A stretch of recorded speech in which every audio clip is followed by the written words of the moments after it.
Right, we're just waiting for the panelists to take their seats.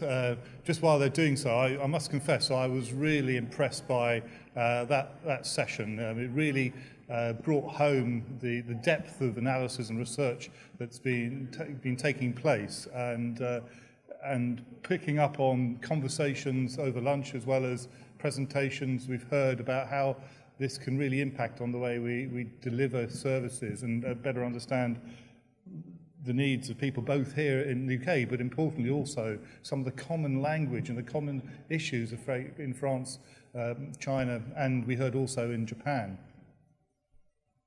We have a packed top table, and can I also applaud you for sitting so patiently today, because you'll note in the programme that this is the opportunity to both ask questions of the panellists, but also to share any lessons that you may have learned from today or examples of practice that you are working on which relate and accord with what we've heard today. So I would like to start off with this session by just throwing it out to the audience, if I may, to see if there are a handful of people can show their hands, and I shall go around the room, and there should be a roving mic for you to pose your questions. So can I have a quick show of hands first? Well, I'm glad we've got one. Can we beat that? Higher, higher. Right, please do say who you are and where you're from. That would be very helpful. So just wait for the roving mic. Keep your hand up, please. Thank you very much. I'm a Mr. Keith Hall, disabled person living with a long-term health condition, living in social housing.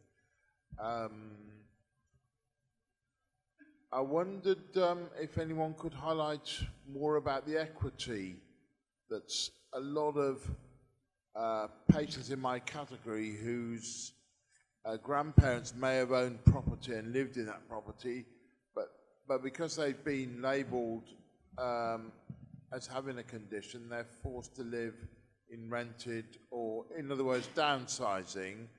The actual equity is lost in the property of the for that particular individual, because they're lost and they don't inherit the property. It's lost.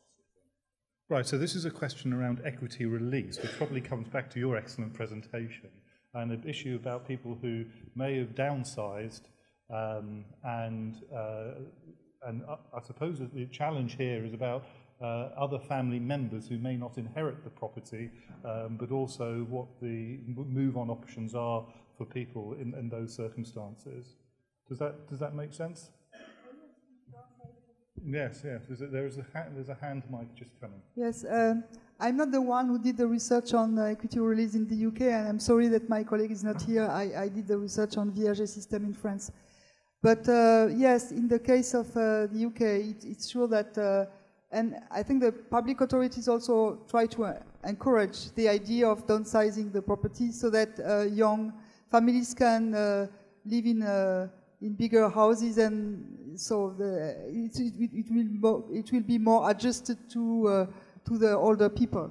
So this scheme allows older people to stay at home. So it does not it does not encourage downsizing. But I am aware that it is also a policy in the UK to push older people to downsize.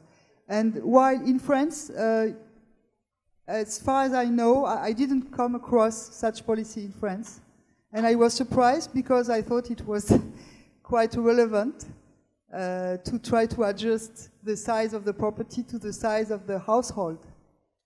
Yeah, I think it's a good point. Yeah, so in actual fact, the disabled person actually becomes poorer, actually reduces, you could say poorer in material for financial wealth, but obviously they gain in other areas.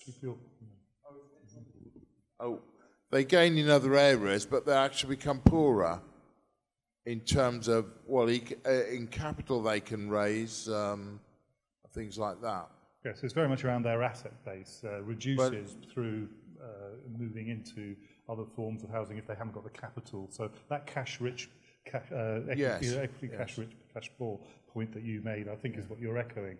There's a question behind you as well, which I will come back to. I'm sure issues around equity release will be very relevant for others in the room as well, because I know that home improvement agencies work very closely to make sure that there's great transparency around those processes. Please do say who you are and where you're from. My name. Is it on? You can hear it all right? Yeah, please do. Doesn't sound quite, because you're only hearing your own voice.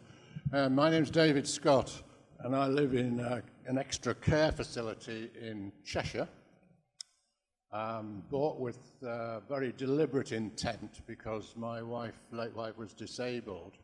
And it sounds like a very good choice, doesn't it? In an extra care facility offers at one end of the scale independent living, at the other end equivalent roughly to 4 sessions of domiciliary care, and you can buy outright, you can part buy, part rent, or you can rent. And on the face of it, it seemed a good proposition, and in fact I went into it with my eyes open, recognizing it doesn't go into the general housing market, of course, but there's a reality which has emerged over a period of years now, and that is for those people who have bought their properties and passed on, the properties are not selling. So the first question, are there any agencies who will be willing to do a decent marketing job to see whether they could sell this sort of package, which is backed by a maintenance package of $5,000 a year as it stands at the present time, but of course it's inflationed, together with a minimum care requirement of £1,000 a year. So that's, say, $6,000 a year you've got to have. So you're not going to be able to manage to buy it with anything like just a state pension. So the question remains, should this be an option that's actually being put in the marketplace? Because my children could be, I'm not saying it will be, but it could be that they're left with the liability of having to find the $5,000 a year when I go, because it hasn't been sold, but the company still demands the $5,000 maintenance. Right, and that's a very real question. Is there anybody on the panel who wants to sort of just have a thought about that? So this is about, in a sense, the second-hand market for people who are now finding some retirement living is hard to sell. I don't know whether there's sort of examples internationally on that.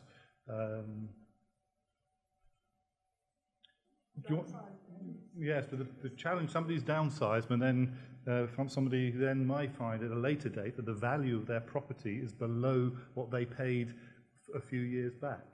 Yeah. I think this is particularly the case if people downsize to a one-bedroom flat, because, for example, McCarthy and Stone one of the private providers, can't sell one-bedroom flats anymore. So, in fact, it's very, very difficult to sell them. And a two-bedroom flat's easier. But I think there's also an issue, which I think you were touching on, that there may be a time after your death before it is able to be sold, in which your relatives are probably paying for the service charges. So that's another issue, I think, as well. On equity release, I think people should really be very careful about this, because there are some schemes which are, I won't say suspect, but certainly are not very reputable, and there's been a lot in the press about this. I think we've all got to be very, very careful about any equity release scheme. I don't know if Jeremy would agree with that. I have to declare a neutrality. However, I understand what you're saying. Look, seriously, we do have consumer protection. We need to ensure that, you're absolutely right, that the mis-selling that's happened over the years is eradicated. There are groups in the audience who are trade and professional bodies who work very closely to ensure that there is that transparency, both for the equity release market, but also the gentleman who just asked that really important question from Cheshire, the Law Commission are looking at this in relation to things like exit fees and event fees, where there is a sale of a property and what proportion of that goes back to the original operator or developer, to try and create greater transparency. But there's no doubt that some forms of move-on accommodation do find that the value of that market it does decrease. But at the same time, there are agencies, just to answer your question, who do specialise in both the sales of those and also the property maintenance, management, and perhaps even letting should the current occupier need to move out or die. So, are there any other points that want to? Yes, please. I just wanted to add that the interest rates are very high compared to the usual interest rates that you have to pay for a regular loan. So this is also a reason why it's important to be careful, because the bank will take a risk premium on the fact that they are making a bet on your life. On the length of your life, so they know that they will be paid several years ahead, so they will take a risk premium in the interest rate. So this is why it's quite expensive to take such a equity release loan. Okay, can I take a couple more questions? Yes, please, and I've got two near the front, yes. So if we take, if you keep your hands up, then we can, thank you very much. My name's Sarah Moody. I work in Grimsby with the CCG, developing extra care housing. We're looking at shared ownership as an option for older people. It sort of mixes the two, a little bit of equity, so you have something to give to your family, but you've also got the freedom with the rent, so you don't have to worry about the maintenance of the property. I just wondered, you didn't mention that in your different tenures. I wondered if you'd looked at that as part of your studies.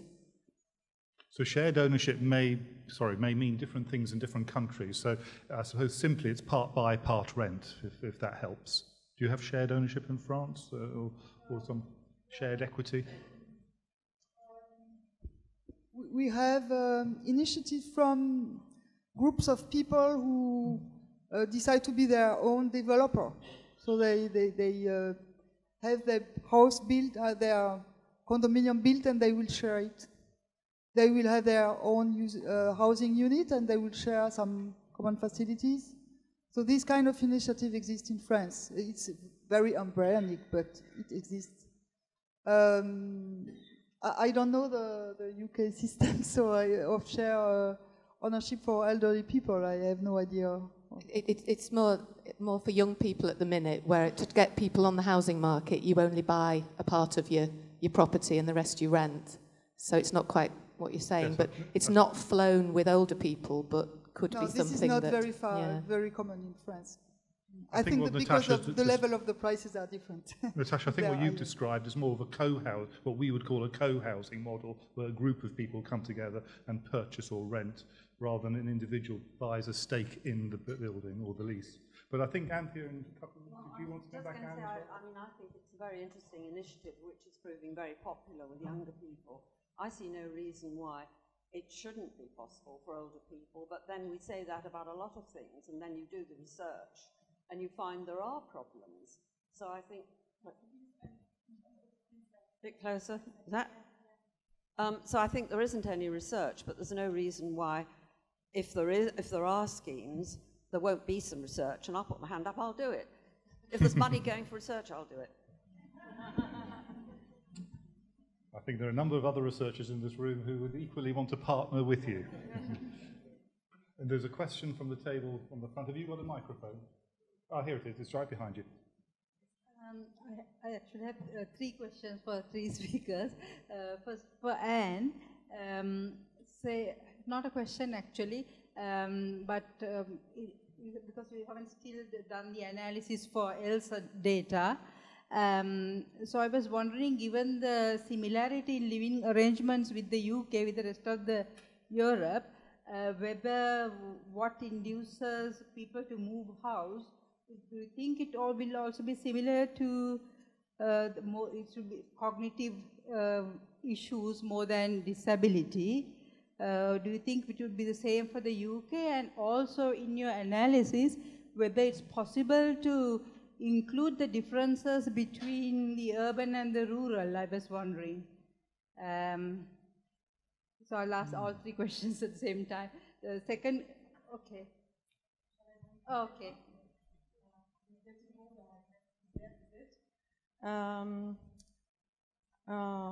I introduce urban-rural, and people tend to move a bit less in rural areas, but I didn't know really what to make of it right now because I have, to interact with other features of homes and maybe separate by countries. But cognition, what I realized from this talk today is that there are very, very different types of age. What type of old age home we mentioned. I put this very simple category, nursing homes, as we define it in Europe. It's 24 hours facilities, and we decided that that would be a nursing home, and we have a special questionnaire for that. But you have many in between. The former person that you mentioned, he had kind of bought a special home that's difficult to sell now. I remember my grandmother did the same, and we could not really sell this home with lots of services. That was much too expensive. So there are many things that are created and that won't survive. So, and how do we label stuff? What is a private home? What is a non-private home? What is? So I'm still exploring this issue. It's not that clear-cut. And I realize that in Britain it's maybe different from. And I guess each country, we had lots of discussion within continental Europe in each country. What is a nursing home? My Danish colleagues, he said, well, you don't need to have 24 hours nurse because you can be connected to a nurse further away. It's perfect. It's still a nursing home. So what is it exactly? And you say extra care housing. I don't really know what it means. How would I translate it into French? So I have not real answer. And okay, so cognition or not, my guess it's a bit the same. In all countries, people can manage when they have physical disabilities. Mobility, you can adapt homes, but cognition, that's really something different. That's my intuition. I'm not a specialist. Can I just add something, Jerry? Please do. I mean, there is a lot of research on why people move, and why people don't move so much in rural areas is because there isn't another option. There isn't, for example, sheltered housing down the road. So that's a very clear finding. And there are different reasons why people move to different forms of accommodation. I think we all know one of the reasons that people move into sheltered or extra care housing because the doctor says, and it's often that it's done very, very quickly after the doctor says, you ought to move. And so I think we all ought to be aware of that. People ought to be a bit more careful about thinking about why and if they need to move, and obviously consult with families. You had one more question, I believe. For David, I was wondering, because you have a different, you have collected the data from different areas in the UK, and with some are more poor areas than the others. I don't know what the different income differences and affordabilities are in these areas. And I think if you look at the networking opportunities between affordability differences, these would be quite different, and the way they network as well. So it would be interesting to know, because I think some will be networking more with similar people, whereas depending on the income, family relations would be more important for another sector, I would think, from my previous knowledge about this issue. So I was wondering whether your next analysis would include that. Well, that's a really good question. We haven't cross-tabulated property values with degree of connectivity, but we're often on the lookout for associations of that kind. But they don't always work as you think they would work. I mean, our work on this stemmed from, as I said, Connected Communities, which was a study in 7 sites around the UK. And we found that the degree of engagement with neighbours and networks was often strongest in the areas with least wealth. That's right, isn't it, Manjit?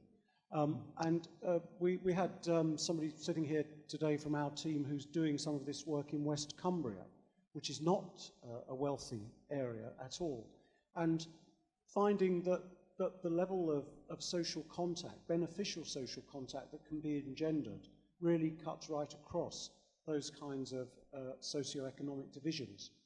But the key thing is how you catalyze that kind of connectivity.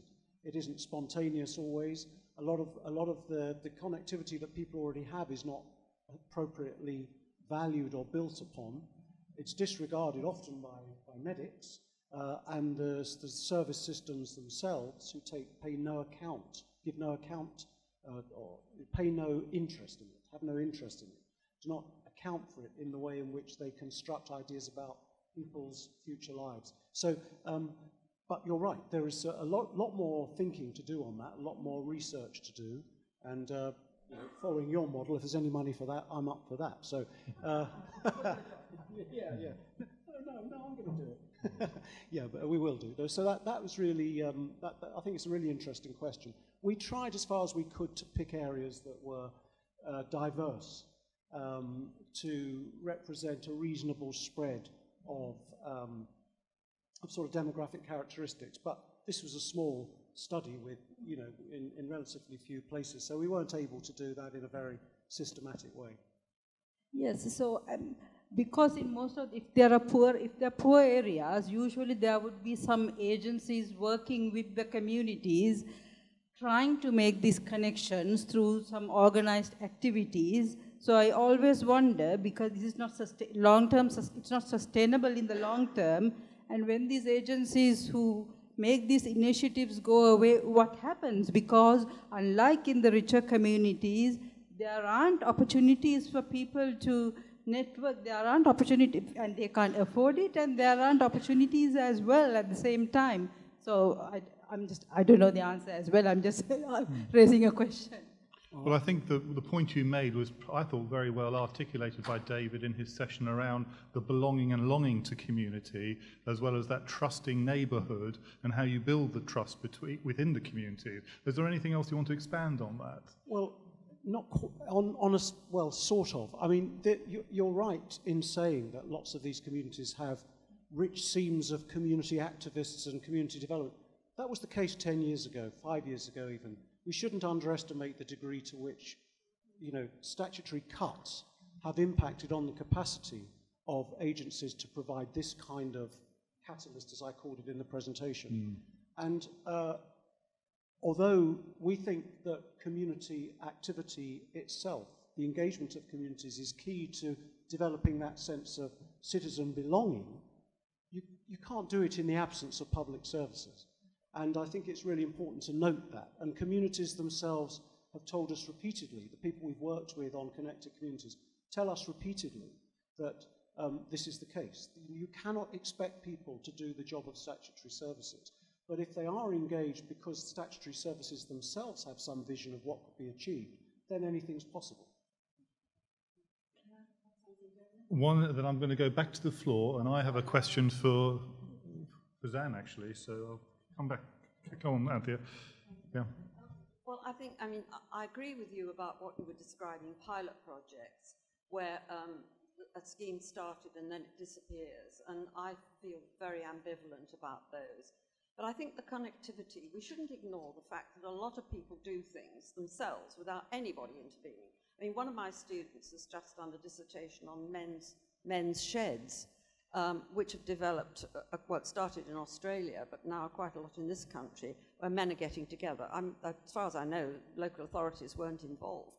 I mean, I chaired a design council committee which was looking at a whole lot of things, bringing people together, projects, including cooking ones, where there were older people, younger people getting together to cook, meeting in cafes, not necessarily with the statutory involvement. So I think we shouldn't disregard what people do themselves. Yes, hi. I'm Adam Park. I'm an architect working for BDP, but I am formerly an author of the Dwell project. I just wanted to thank everyone for the presentations today, but what struck me listening to the findings from Odessa was maybe what's possibly lacking is the voice of the carer in all of this, particularly people delivering home care, quite often on minimum wage, and kind of working conditions have been in the news recently about overnight pay and things like that. And I just wondered whether the panel had any reflections on the way that care is valued in the different contexts, and also about the kind of future trends about how care might be valued in future. In UK, but as well as France and China? Yes, well, could we start at the end, perhaps? Zan, have you got any experience around the care market?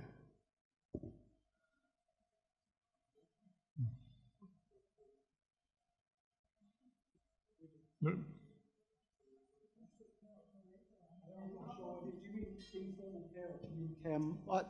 You said the care market.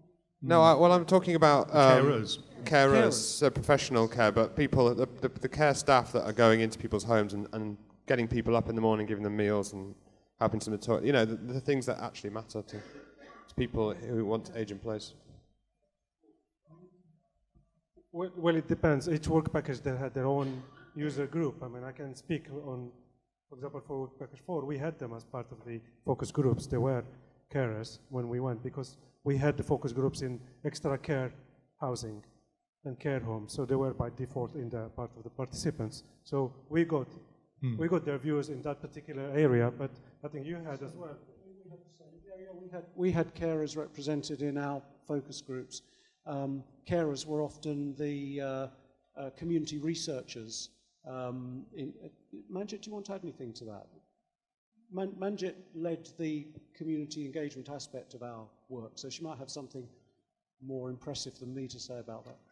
I doubt it's more impressive, but I can provide some examples. As part of the Odissa project, actually a number of the people that we trained as community researchers were carers themselves, and talked about the importance of knowledge and awareness of how you can work with agencies, how you can be supported to support a partner or a child that requires care, and they enjoy taking different reflective roles. But as part of a variety of our other Connected Communities projects, we have one in King's Standing in Birmingham that is looking at typology of care, how people define themselves as carers, whether it's as a professional role or informal care, and the sorts of support networks that they have to be carers, the isolation and the loneliness that they can experience as a result of that role, and their lack of connection with the community as a part of that role.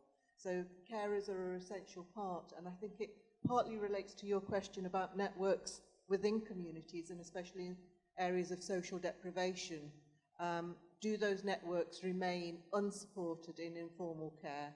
Do families find that they are unable to reach services, have less knowledge and awareness of how they can support individuals to remain in place for longer, and end up following medical models of this is the time that you either have care at home from informal carers or have to go to the other extreme of a nursing home. And within that are a number of other questions around cultural sensitivity and cultural notions of who's responsible for care. And they do come into the whole perspective of how do you see yourself as a carer? Can you define yourself as a carer if you're an adult child looking after your parent? In the Asian culture, for example, you would not define yourself as a carer. It would be seen as your role as an adult child to look after your parents in old age. So even the typology, how you define yourself as a carer, how you're supported as a carer, are issues that we do address in different ways. Thank you for that. Please. I think we need a real debate about the discrepancies in pay. I don't know about the other countries, but certainly in the UK, it is disgraceful what home carers are paid compared with what, for example, you can get on the till in a supermarket. The discrepancy between what nurses get and very high-paid consultants in the NHS, junior lecturers and vice-chancellors, I think we really need a debate, because the discrepancy is so large, it is very, very unfair, and we're going to lose people at the bottom of the ladder. I mean, for example, junior doctors are not paid very much. There's a widespread exodus now to Australia. We can't allow this sort of thing to go on. Well, I think one of the challenges probably for the project team is issues around workforce. And if there is a drain, either a knowledge drain or the absence of care staff, was there any emerging evidence that actually created more dependency on more acute services? Because we've heard a lot about the preventative aspects of this project, but actually from an economic model, there's, if you don't put these underpinning bricks, if I can call it that, what would happen if we find some of those key factors of in absence result in a demand on more heavily dependent services? Was that something that was starting to come through? I know that, Anne, you talked about that a little bit in your presentation. I think that was also more or less said with the Chinese presentation. You see that what I call informal carers, they provide care all the more that you have also formal care. So, because you know, there are more complement than substitutes after a certain level. So that is really interesting, because if we want those informal care, and I think it's important because within a family you share memories, there are some services that cannot be bought on the market. I'm really convinced of that.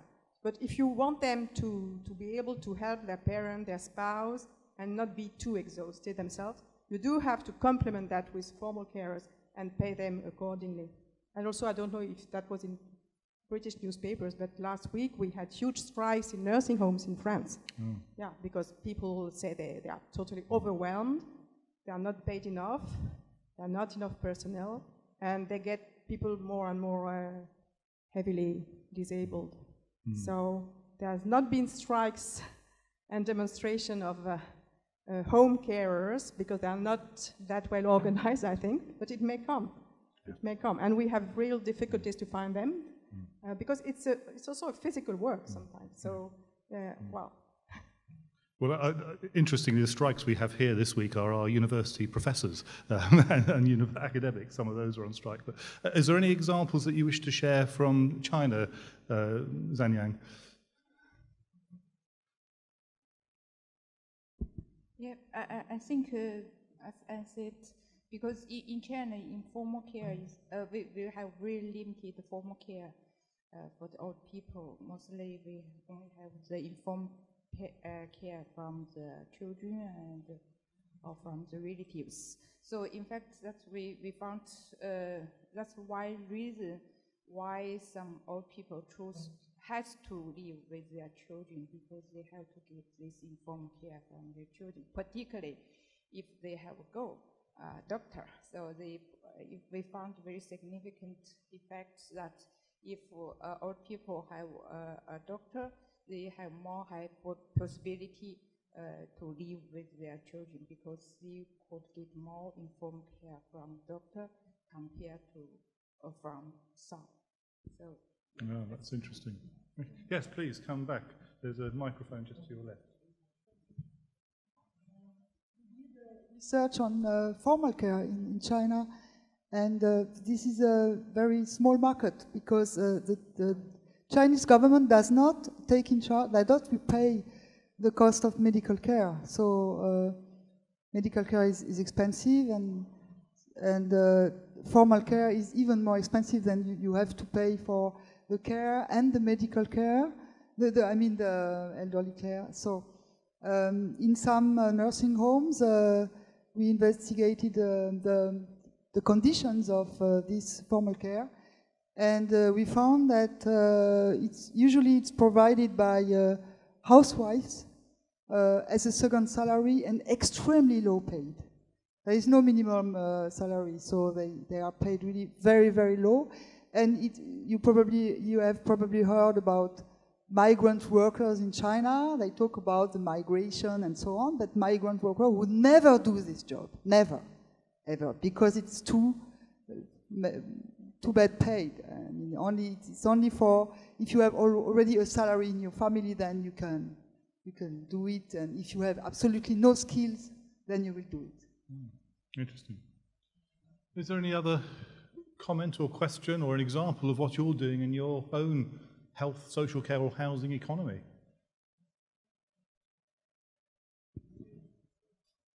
Just let a couple of others come first, yes. One down here, yep, Ram. Rampol, Derbyshire County Council. I just wanted to, first of all, thank the panel for very stimulating work. Just on the importance of informal carers, and somebody mentioned earlier on some disadvantaged communities. I'm just thinking that our thinking currently is very much reliant on, if you like, the black and ethnic minority communities to look after their elders. That's informal caring, and that doesn't seem to feature in our thinking, in our planning and service delivery. All we're doing is actually ignoring a big problem later on down the road, because we're currently relying on informal carers to deliver our services to our current communities.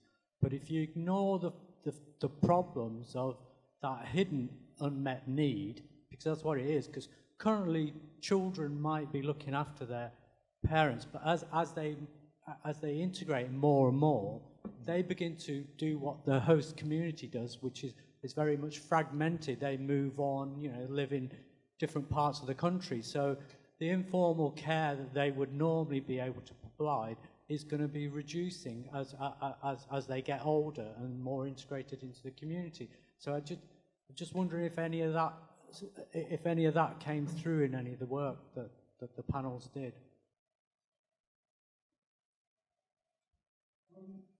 It's certainly come through in some of the work that we've done on connected communities more generally, and there's no reason to think that it doesn't apply here. We don't give informal carers the support they need. We don't either try hard enough to understand where that need comes from, and we don't either look at informal carers for the neighbourhood network contribution that they make. And we don't either look at how wider community networks provide less direct but nevertheless important forms of care and support more or less invisibly. And I don't for a moment underestimate what communities do for themselves, but what I do think is that a lot of what they do for themselves is taken for granted by public services that would have quite a lot to gain from noticing it, and from mobilizing it, and from catalyzing it. And I've got, in my own personal life, plenty of examples of where, neighbors have looked out for somebody who has multiple problems in old age, including dementia, and then crisis point is reached, and the neighbors can't cope, and the statutory service goes in, and the statutory service doesn't even ask if there are any neighbors involved in the person's life, let alone work with neighbors to think about how you could co-design something that would enable that aging in place to continue for longer. So I feel quite strongly on that issue, and I think that has to be, correcting that has to be a component of any effective aging in place strategy. For those of you who've been lucky enough to register for the Housing Lynn annual conference a month today, we've actually got a session with Jabir Butt, who's looking at this issue around inequalities.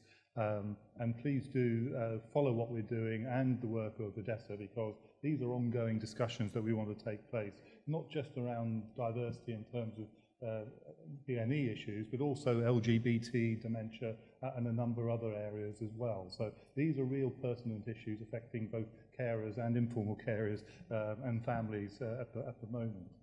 I have one question as well for the panel, which is very much around what we heard this morning around the technology and whether there is a technology-enabled approach that could integrate, and I think, Anthea, you talked about integration, and whether you see technology integrating across housing, health and social care. We heard a bit from Chris and David this morning around some of the sort of broad sort of opportunities. Are you seeing that coming through? If I could ask with Anthea first, and then I'll ask other panel members to comment as well. Well, I think it is possible. I mean, the project that I'm involved with, I'm a consultant, I can't tell you the findings because we haven't come to them, but it is looking specifically at integrated care projects that have technology at the centre. All I can say is at the moment it's very, very mixed findings. Some have got very good outcomes, some have done virtually nothing, but I can't tell you, what the findings are. But I do think it's incredibly important that it is one of the main factors that's taken into account when you're looking at the three main players in this drama: housing, health, and social care. Yeah, thank you. Anybody else? And then I'll come back to the floor for one final round of questions. Any other comments on technology from the panel? Share something. I was in a panel like that, but in the audience some times ago, and a real specialist in France said the best technology up to now was the cane, the stick. And really he mentioned also many false positives from those, falling alerts. So people are breaking into people's house because they think, they have fallen down, and in fact they are just sleeping. So I had ordered something for my mother. I cancelled it after that. So I don't know if it's relevant to you, if it's true in Britain that the cane and walking stick is what is best. And I keep your idea of introducing, if I understand well, ethnicity and because we have that in the data. I had planned to do it, but is it important for informal care? Right, is there anybody who feels they haven't had an opportunity to say anything? No? Well, in which case, can we just thank our panelists again for their excellent contribution? And I hand you back to Karim. And can I thank you, Karim, especially for organizing this conference and for the 3 years.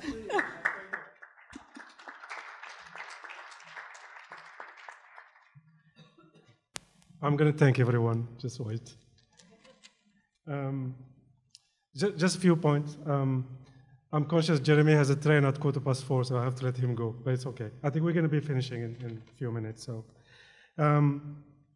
just a few notes from the keynotes, the speakers today, and which also informs future works for us, and I think that's very, very, very useful. So I think aging in place remains a priority, and we will continue to work to better understanding and to make it really an achievable goal. But also this concept of community, connected community that support aging well, regardless of disability, health, and so on. I think the concept of housing for older people or future-proofing housing is incredibly important. Myself as an architect, I am very interested in developing standards, building standards that inform the design of such facility.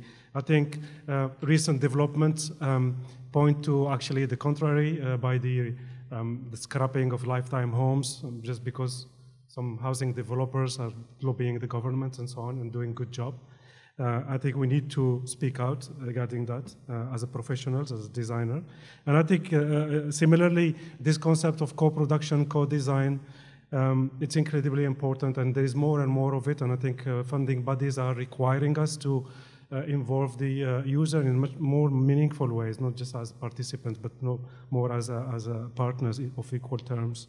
I thought the quote by Chris this morning, technology as an enabler, as one possible solution, it's very important, so that we don't believe that technology is going to solve everything. Actually, it may not. It may complicate things. Likewise, the idea of integrated care that we will be looking at, either through housing with care. There is extra care housing now, which is actually quite positive. Very popular from the findings we have seen here in the UK. So that's a model that needs to be looked at closely, and hopefully it will become mainstream if it's successful. And likewise, if there is any potential for home-based assistive technologies that actually are proven to work, and then will inform future design of homes, that would be fantastic, obviously. Likewise, this self-management can also be a way forward for more independence and healthy aging. And I think probably the most complicated one, especially in the case of China, is these financial models. I think in the Chinese context, the governments, they're saying, actually, you have to pay for yourselves now. And I think maybe China people, they got used to everything subsidized by the government, like, you know, it used to be in socialist countries. But China is shifting towards much more private sector delivery of health and social care. So I think that's new challenges there. And hopefully the financial models that we are developing as part of Work Package 6 will be useful to them. So in terms of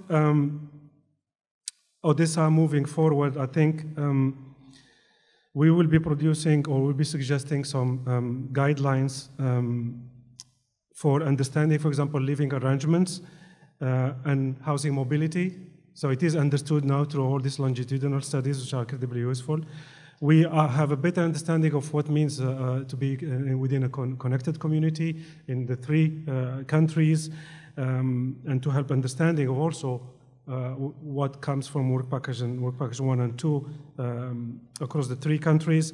I think Work Package 4, this age-friendly housing, we have now really retrofitting suggestions, but also the potential for including the technology as needs emerge. And then obviously the financial models that are available to fund aging in place and housing with care. So there are lots of pointers here for us to continue working along these lines. I understand that there is or there are opportunities for us to continue collaborations. Likewise with you guys, if you are interested to work with any one of us, just please get in touch. Now, I'm just going to finish by some acknowledgement. First of all, I'd like to thank our keynotes very warmly. I want to thank you all. Jeremy, thanks for finding the times and chairing the session as well. You delegates for making this event possible. I mean, 6 months ago, I was terrified. I was saying we won't be able to pay the bills of the hotel, but I think we are okay. Sorry, I think it was very low cost anyway. I want to thank the Odessa team. The Odessa team is actually nearly 35 people. Not all of them could make it today. I think in China there are about 7. We were about 11 in the UK and about 14 in France. So it's a large number, as I said, senior staff, but also lots of postdocs and PhD and even master's students who contributed to this wonderful project. Also, I'd like to take, they're not here, but maybe some of them are here, our participants, and we have many of those in the 3 countries. Without them, this wouldn't have been possible at all.